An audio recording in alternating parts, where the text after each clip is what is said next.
introduce to journalists and expert joining us on the show is Kingshuk Nag, senior journalist with us. Also Madhavan Narayanan, senior journalist also with us. Thank you, gentlemen, for joining us. I'm looking forward to a conversation on this issue, but I want to first go across to our correspondent, Shireen Elizabeth, to give us a fresh update on this. Shireen, if you can bring our viewers up to speed with the current position that the government of India has taken and why this issue came about in the first place. What prompted the centre to make the statement that, well, we cannot have the tech giants pay for news content? Give us the backstory, please. Well, as of now, the backstory is very much evident in the reply that you have read out yourself, that the minister, in the reply in the Lok Sabha, the question was asked by Shashi Tharoor whether there is going to be a similar law that has been brought in by Australia, to which the MOS Rajiv Chandrasekhar for the electronic and information technology has said that there is no proposal for enactment of any such law by the ministry. We also have been saying that they are aware of such big tech giants, such big giants, social media platforms doing this. But at the same time, they have been saying that there is no such proposal to be brought in to make these social media platforms to pay for it. So this is what the response of the ministry has been. We have to see how Shashi Tharoor, because he's also the head of the Standing Parliamentary Committee for Information and Technology. How is he going to react to this? What is the comment from him is something that we have to wait and watch for. Shireen, thanks for joining us. Kingshuk Nag, if I may begin with you, of course there are arguments on both sides, but the fact of the matter is that many believe that this is a mutually beneficial situation. Yes, the news organizations produce the content, but then the tech giants are giving you the platform, and therefore you get the mileage. Do you believe that, since this is benefiting both sides, there is no question of one side paying the other? Or are you of the view that news organizations should actually be paid for their content being posted, being used by tech giants like Google and Facebook? Before that, let me see, there will be some complication. The moment you start making people pay for something, then how you make them pay becomes a very confusing issue. So let's go for simple laws, no payments, let's have the news. So that's it. Otherwise, you'll make people pay for it, Google pay, Facebook pay, and then they will charge their users. So that lead to a hell of a lot of complications.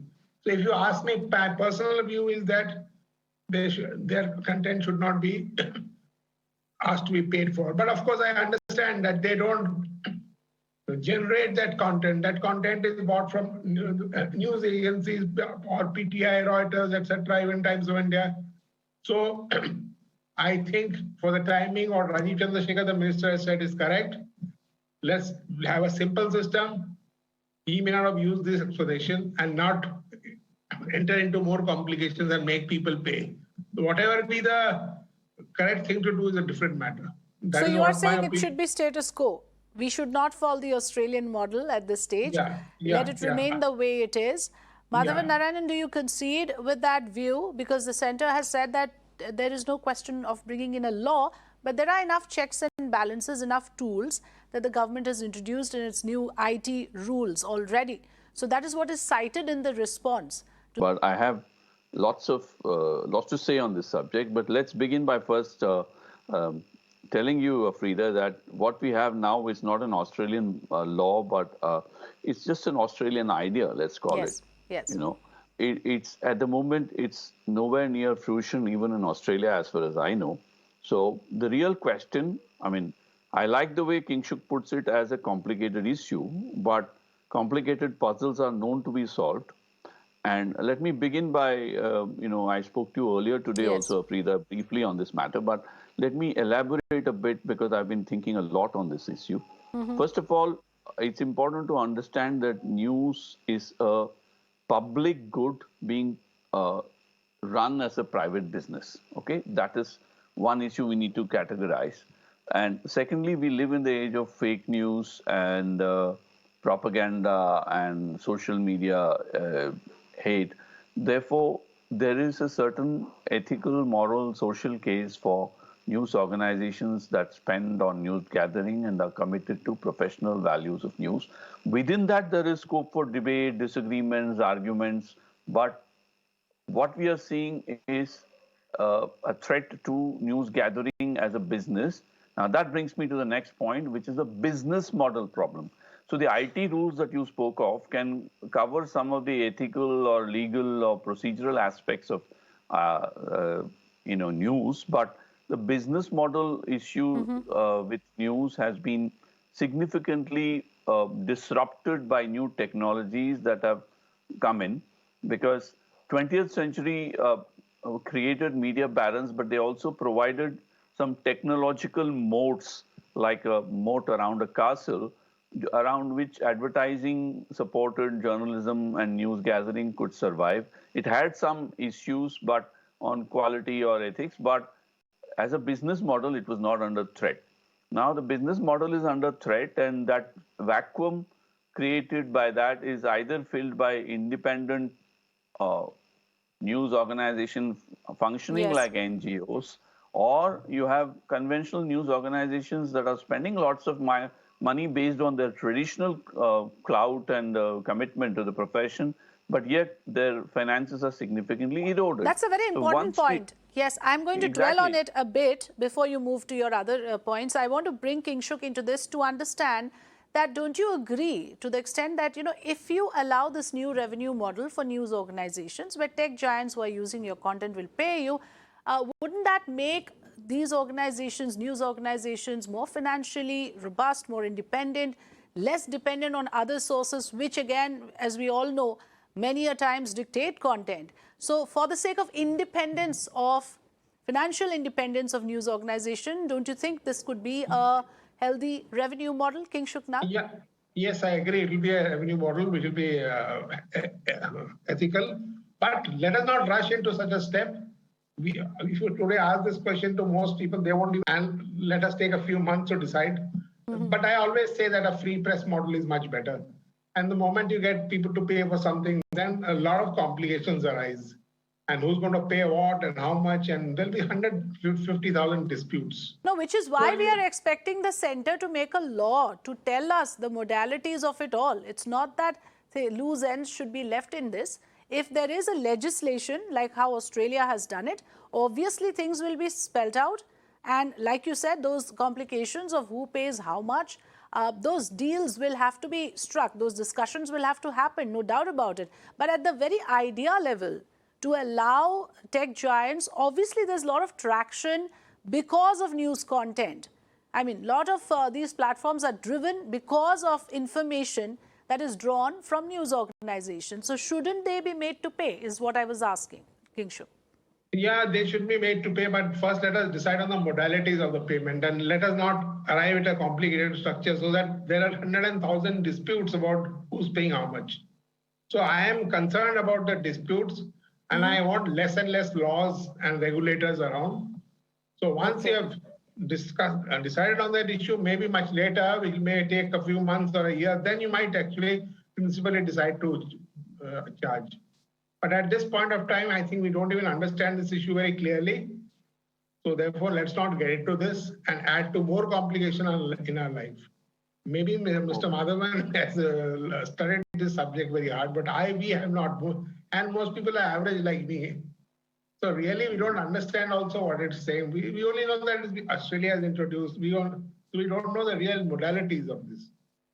Of course, we understand that Facebook and Google are big monopolies. We understand that. But beyond that, we don't understand much about it. So let's be clear about it. It'll take time, maybe a year. And after that, let's take a call. That's what I'll say. Okay, Madhavan Narayanan, you were making other points as well in Yeah, support I have. of I mean, why. I can go Yes, on and go on. on. I Go can ahead. go on and on this subject, but let me just simply poke fun at my good friend Kinshuk by saying we both have been business journalists, and the point is that you cannot overlook or ignore a problem just because it's a complicated one. We have to. We may take a call 1 year later. I am okay with that, but we need to have an intellectually robust watchdog system within a policy establishment, in which I want the government to play what I call an enlightened arbitrator. It need not be the lawmaker, it can be the arbitrator. Let me give some examples as an analogy or a precedent to know how it can be done. When there was a dispute between ONGC and Reliance Industries on natural gas being generated off the coast of Andhra Pradesh, where Kingshuk Nog has been a correspondent before Telangana was carved out, there was a Rangarajan committee set up on how to judge the benefits of oil exploration, in which the state-owned ONGC was in control of fields, and then Reliance came in. It was a complicated problem. But there was a Rangarajan committee that went into it and came out with a formula. Why cannot we have a similar formula, especially when Google and Facebook are getting obscenely rich on the piggybacking on hardworking news reporters like Kingshuk himself? Kingshuk is shooting himself in the foot on this Yes, issue. which is why I was think surprised with Kingshuk's response. I thought he will very vehemently ask for these tech giants who are lush with funds to part with some of their profits and give it to the news organizations that's driving those platforms. Go ahead, Mr. Narayanan. We had this concept called profit petroleum when it came to the ONGC Reliance issue on natural gas. We can create a profit model in which I believe that the government should not be the decider or the final arbiter on this. I want the government to be an arbitrator in an enlightened, facilitating model, not a controlling model, because we all know that good news organizations are independent of both big business and big government control. So it's a very idealistic situation, but the matter has been raised by Shashi Tharoor in a parliamentary committee. I think let the parliament as an institution and not one government be an agent of positive change in this, in which case you can parliament can as a standing committee can itself appoint an expert committee of a combination of technologists, policy makers, and members from retired members of the judiciary, as well as management experts to figure out. I have also the radical idea that GST can be a special GST rate can be increased introduced on social media organizations that derive advertising revenue from news, and call it a cess. But you know, there are lots of ideas I have or anybody can have. But the point is, we need a stakeholder consultation to start with, and we haven't even begun to get there. That's what worries me, because I don't mind. Kingshuk, let me go with Kingshuk and say, let's take 2 years on this, not one. Yes, but the conversation must begin. There must be a healthy debate and discussion over it, and news organizations must also proactively, because since we are the stakeholders in this, proactively put their points across on. And then, yes, I agree with Kingshuk that there must be some amount of study and research on what is the volume of news content that is being consumed by these tech giants, and given the proportion of it, are we asking for something that is legitimate? And I'm saying we because I work for a news organization. Thank you so much for joining us, Kingshuk Nag and Madhavan Narayanan. Thanks for your time.